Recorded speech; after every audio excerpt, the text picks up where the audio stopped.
I just wanted to ask you a couple things. First of all, how you feel camp is going for you so far, but also, what was your thoughts when the Chiefs drafted a player at your position in the first round? Competition breeds excellence. Camp going good for me so far. Year 2 for me. Here to get better in camp. Last year camp, my eyes are wide open. It's like deer in the headlights. So this year I know what to expect, and I can perfect my craft. Drafting Clyde was a great addition to the room. We needed somebody with a different type of talent. It just helps me work on my game, help other running backs work on their game. Let's go to Pete Sweeney. Go ahead, Pete.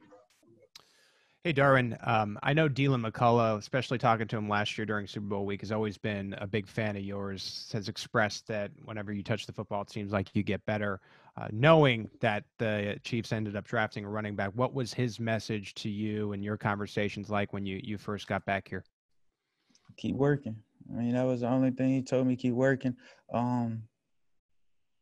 Just keep working. Just last year, I was timid to the league itself. Feel me? I really didn't play my game or play Darwin Thompson's play. I ain't play up to my par. So this year I'm just coming back, perfecting my craft and working. Let's go to Harold Kuntz. Go ahead, Harold. Darwin, what's good, man? Hope you're doing well. How you doing? All right. Hey, what did you try to do while you were back in Tulsa to try to stay in shape for a little bit? And then, when you get back to camp, going along with Adam was saying, when you see a guy like Clyde, I know you guys got some similar interests with cars and everything. How's it just been the competition going on in the room and talking about everything that you guys get along with? It's a cool competition because we all at one point was doubted in our career because we kind of share that same story. I'm glad to see a 5'8" running back get drafted in the first round.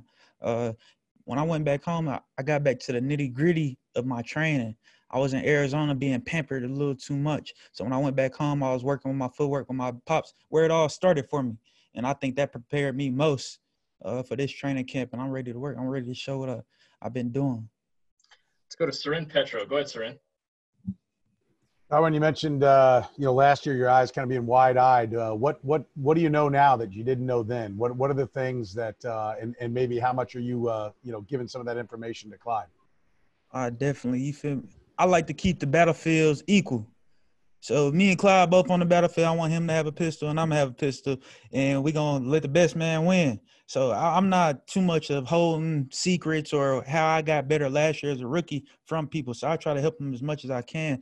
This year, I see the blitzes a lot better. I can recognize the disguises that the safeties put on as far as cap slots and things like that. The run game, I see a lot better. A lot over this offseason, I was watching and studying other running backs as far as their eyes and how they see the run game, 3 technique shades, and understanding fronts of a defense.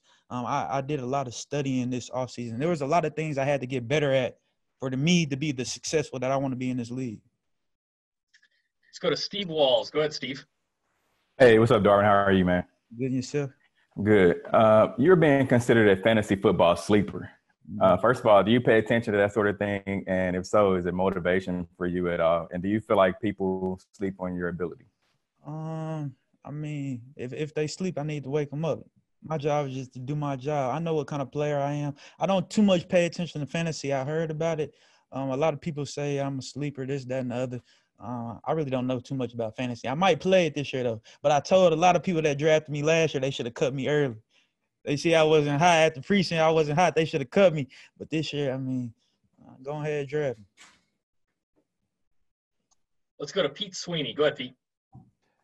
Darwin, I know a point of emphasis for you last year was pass pro. You touched upon it a little bit, and I just was wondering if you could elaborate where you are on pass protection at this point.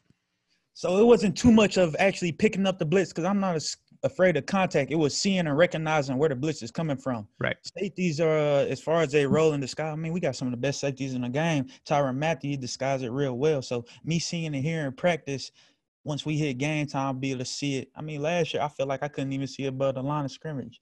The line or the O-lineman was so big, and I didn't see linebackers and things like that. The game felt so fast. But now I'm in the film room and I see it. I see it every day. I watch film every day. So when I hit the field, boom, my eyes go there now. I can expect who's gonna come, what down and distance it is. I got tabs in my head every play for each play of what I'm gonna be looking at. We've got two more. Let's go Sarin and then Nate to close us out. Go ahead, Sarin. Darwin, to kind of follow up on what you were talking about the work you did in the offseason and everything, how much of the draft process, right? Not that it's wrong or anything, it's just kind of a necessary evil, but how much of the draft process just sucks up all your time and getting ready and doing all the things to get drafted, and all that time, is stuff that you just don't get to focus on these nuances that you're talking about, that it's just impossible for a rookie to be ready to go. I think, for instance, last year I was much more training for the combine than I was for playing football. I didn't get to work on my jump cuts, my cuts. I wasn't confident in my ankles and my knees come season because all I was doing was running a 40 training for the combine. That's all you worried about is 40-yard dash. I'm running straight lines. But this offseason, I was able to focus on catching the ball, running downfield routes, the bread route, for example, cutting on my left ankle, cutting off my inside foot, just unorthodox movements is what I've been working on. During the combine process, I wasn't able to do none of that. And I took full advantage of the extra time we had this year with the COVID stuff going on and worked on everything that I should have been my first year. Let's go to Nate Taylor with the last one. Go ahead, Nate. Hey, Darwin, I'm interested to get your thoughts on how much the postseason played a part as to understanding what it takes to play at such a high level for your training for this upcoming season, and how much do you feel like you're more prepared for opening night than you were a year ago? Opening night a year ago, I was wide-eyed. Preseason is much different than regular season. You playing against the top percentage of the world, greatest athletes on that first game. Everybody's fired up. Everybody's amped up. Preseason, it's kind of like scrimmages. It's not really too much. I'm way more prepared because I know what to expect. I come out here with a different attitude. I come out here with the attitude I'm the king of the jungle. You just gotta build that alter ego once you hit the field.